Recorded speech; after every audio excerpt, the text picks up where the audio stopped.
Bienvenidos a nuestro programa Reflexiones Políticas de esta semana, bajo la conducción de este servidor, René Núñez Rodríguez.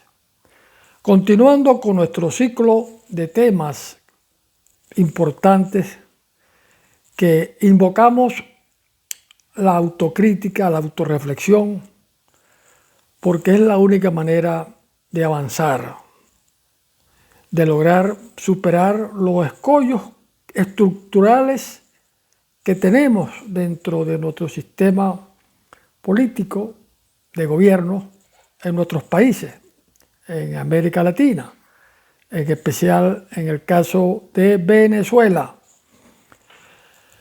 Y el tema de hoy, muy sensible como todos los temas que toco, porque muy poco se discute, muy poco se debate, y la intención es que los pueblos tengamos esa posibilidad de abrir los ojos, la mente y los oídos para entender y comprender la importancia de estos temas, que lo venimos arrastrando y que silenciosamente van afectando el desempeño de los gobiernos por un lado, y obviamente las consecuencias son para el pueblo, que está esperando eficiencia, eficacia, transparencia de las gestiones públicas, no se producen como se esperan y aspiran en todos los periodos gubernamentales.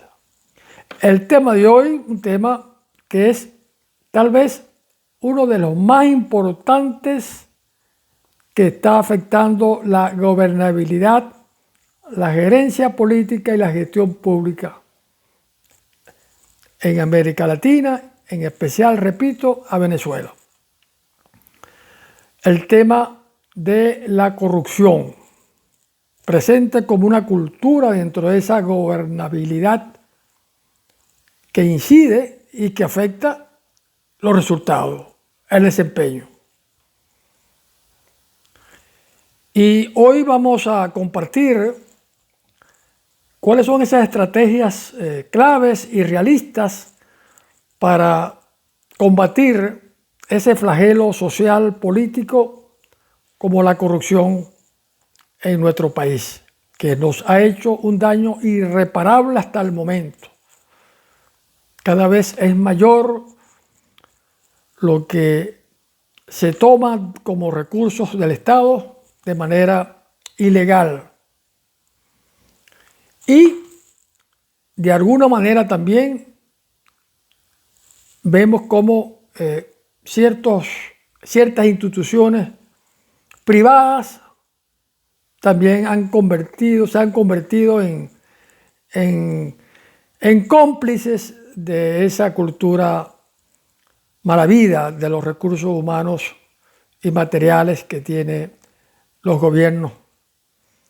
Y por eso que no podemos dejar de criticar que no solo que el Estado, el ciudadano está acostumbrado culturalmente a que el Estado le resuelva todos los problemas de una manera fácil, sin que ellos hagan ningún esfuerzo y sacrificio. También los grupos económicos importantes del país se han aprovechado de ese estatismo. El Estado le ha financiado sus proyectos cuando nunca debió haberlo hecho.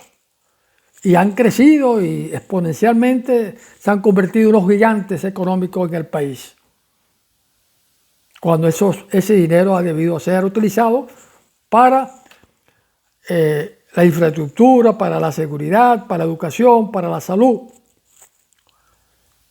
Como también esa cultura que tenemos que criticar, los mismos trabajadores organizados en sus sindicatos, bueno, llegaron a construir en Venezuela un poder monstruo, como la CTV. Con la CTV, dueño propietario de bancos, el Banco de Venezuela, de los trabajadores, perdón, dueño de centros comerciales, de negocio el edificio. Yo vivía al frente, en el edificio INA, al frente del edificio de la CBG allá en La Candelaria, en Caracas, cuando estudiaba. Eso es un gigantesco edificio que comercialmente es explotado. Se preguntaría uno, ¿y ese dinero invertido de la CTV como propietario lo recibieron los trabajadores? Le dejo esa pregunta para que cada quien, los trabajadores venezolanos, la den en su propia conciencia. Entonces vamos a hablar hoy de cuáles son esas estrategias para combatir la corrupción en Venezuela especialmente. La primera estrategia tiene que ver con el fortalecimiento de las instituciones. ¿Cómo se logra eso? Bueno, garantizando la autonomía y la independencia de los poderes públicos. Una independencia real del poder judicial, que es determinante para que no se produzca o no se siga produciendo, mejor dicho, la corrupción. Cuando no hay sanciones, lo que ocurre, lo que hay es pura impunidad. Fiscalías y contralorías con autonomía e independencia. La fiscalía tiene que operar de manera independiente, igual que las contralorías, porque son los veladores de que se cumplan los procesos administrativos, los procesos legales, los procesos que tienen que ver con la interacción de los ciudadanos y de los actores que conforman una sociedad. ¿Cómo también logramos ese fortalecimiento de las instituciones? Castigando oportunamente a los corruptos, que es lo que no hacemos. Si uno se pregunta, ¿dónde están los corruptos presos en Venezuela? Presos hay inocentes, porque piensa diferente, porque protesta por su malestar que tiene al no recibir los beneficios del Estado obligado a prestárselos con eficiencia y transparencia, por opinar diferente.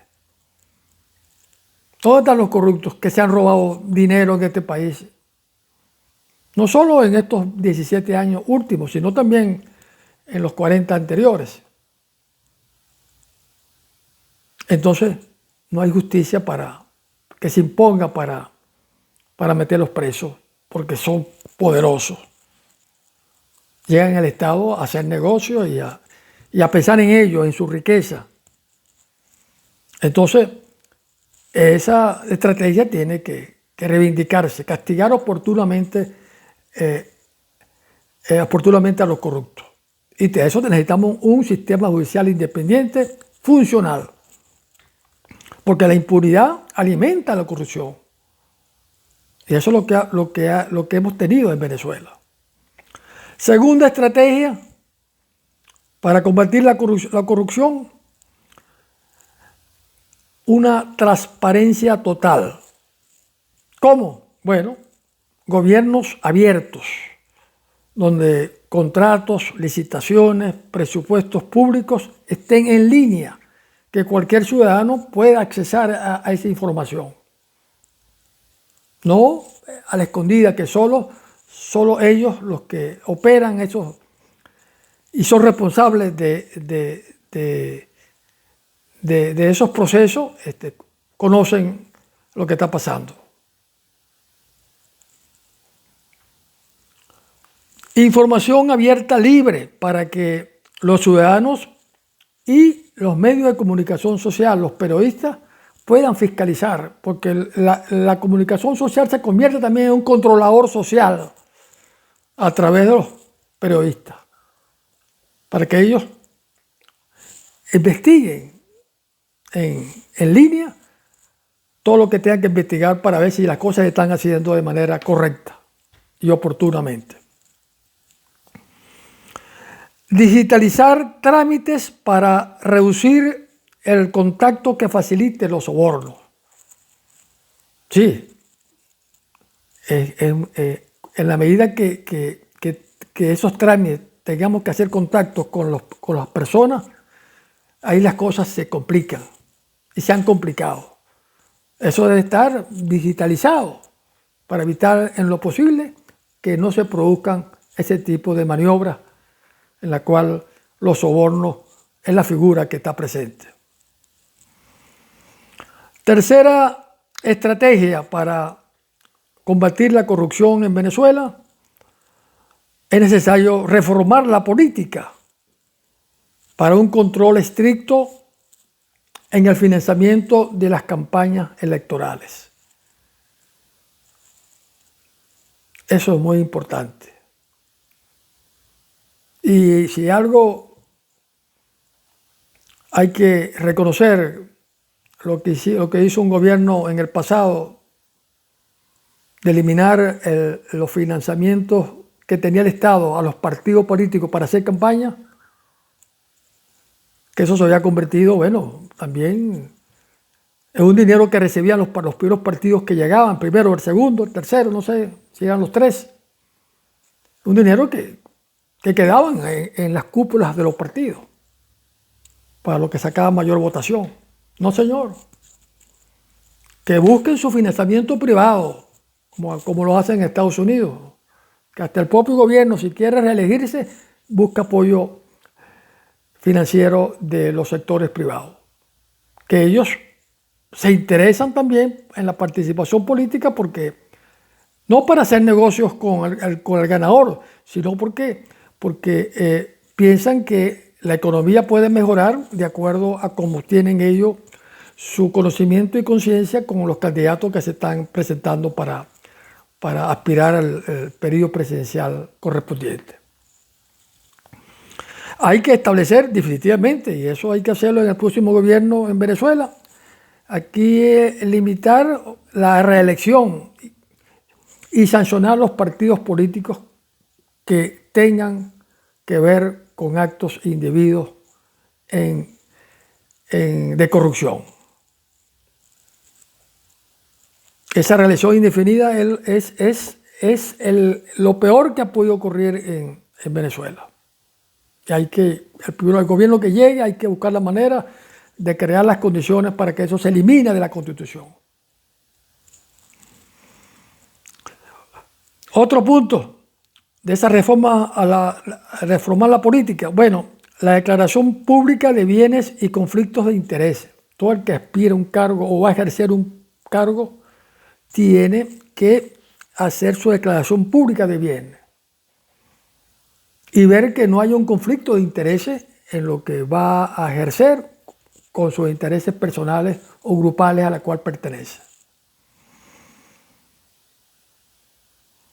Cuarta estrategia: educación y cultura cívica, que la cultura cívica la desaparecieron. Yo estudié cultura cívica en mi época, que tenía que ver con la cultura ciudadana, el comportamiento del ciudadano con su país. Hay que reafirmar esa enseñanza de nuevo, la cultura cívica, educación y cultura cívica, que tiene que ver pues con enseñar la ética y la ciudadanía desde la escuela. Desde que llega a la escuela, esos valores tienen que sembrarse allí en la conciencia desde los niños que comienzan a estudiar, y son fundamentales para que se formen tempranamente en esa educación y cultura cívica. Normalizar la idea de cero tolerancia de soborno, cero tolerancia de corrupción. Y eso debe ser un eslogan. Nosotros inventamos mucho cero tolerancia para muchas cosas, pero no hacemos cero tolerancia con la corrupción. Ya está bueno lo que se ha robado. Y para tener una cifra que nos avergüenza como sociedad, cuando Chávez se recibieron más de 700.000 millones de dólares, y en el periodo que llevaba Maduro se han recibido más de 330.000 millones de dólares, que si en el poder estuvieran gente sensata, hubieran estado gente sensata, gente seria, gente comprometida con el país, y existieran instituciones dispuestas a hacerle seguimiento, este país ya fuera un país desarrollado. porque no solo por las riquezas naturales, sino por la cantidad de ingresos que generaban esos recursos naturales. Y por supuesto promover valores de la responsabilidad pública y de la legalidad. Tenemos que meterlo en conciencia. Legalidad.